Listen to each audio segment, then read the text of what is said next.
Quand on vit sans thyroïde, notre corps devient plus sensible à ce que l'on mange et particulièrement au sucre.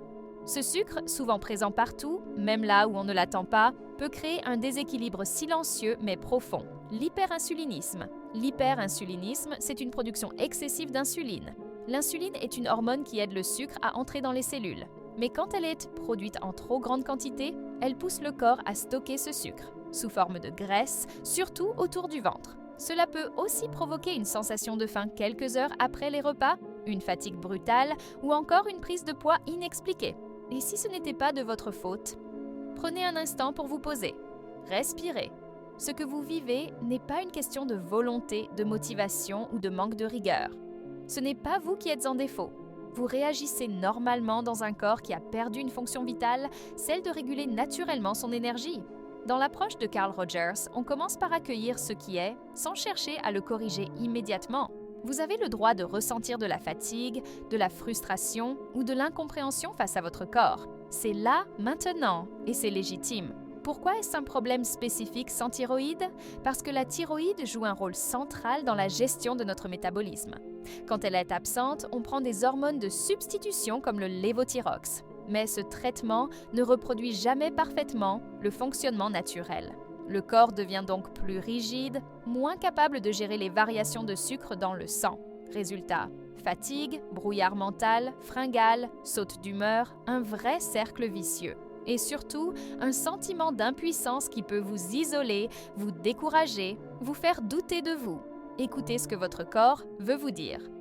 Chez Rogers, l'un des fondements est la congruence, la capacité à entendre ce que l'on ressent réellement, même si ce n'est pas toujours confortable. Les signes d'un déséquilibre glycémique ou d'un excès d'insuline sont des messages corporels. Fatigue persistante, besoin de sucre ou de café dès le matin, hypoglycémie quelques heures après avoir mangé, envie irrésistible de sucrer dans la journée, difficulté à perdre du poids malgré vos efforts. Et si vous acceptiez d'écouter ces signes non comme des échecs, mais comme des indicateurs doux, des appels à l'attention et non à la punition? Comment avancer, pas à votre rythme?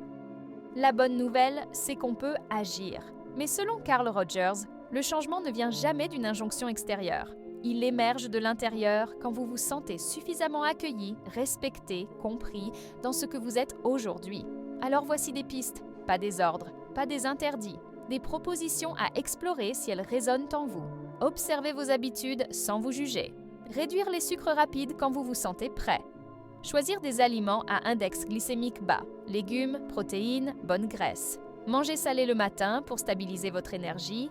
Marchez doucement après les repas pour aider le corps à intégrer le sucre. Demandez un bilan complet si vous ressentez que quelque chose ne tourne pas rond. Glycémie, insuline, OMA-IR, 3 libres, cortisol. Vous méritez douceur, pas perfection. Le sucre, dans cette histoire, n'est pas simplement une tentation ou un plaisir interdit, c'est parfois une béquille émotionnelle, une tentative de compenser une fatigue profonde, un vide, un stress. Et cela aussi, Carl Rogers nous invite à l'accueillir avec bienveillance. Changer ses habitudes alimentaires n'a de sens que si ce changement respecte vos besoins réels, votre rythme, votre vécu. Conclusion, reprendre le pouvoir de l'intérieur. En comprenant l'impact du sucre et en régulant l'insuline, vous ne reprenez pas seulement le contrôle de vos symptômes. Vous vous reconnectez à votre corps, à votre ressenti, à votre intuition. Et cette reconquête ne se fait ni contre vous, ni dans la dureté, mais dans un processus de présence, de conscience, de respect. Reprendre le pouvoir sur son assiette, c'est aussi reprendre le pouvoir sur sa vie, pas à pas, avec soi, et jamais contre soi.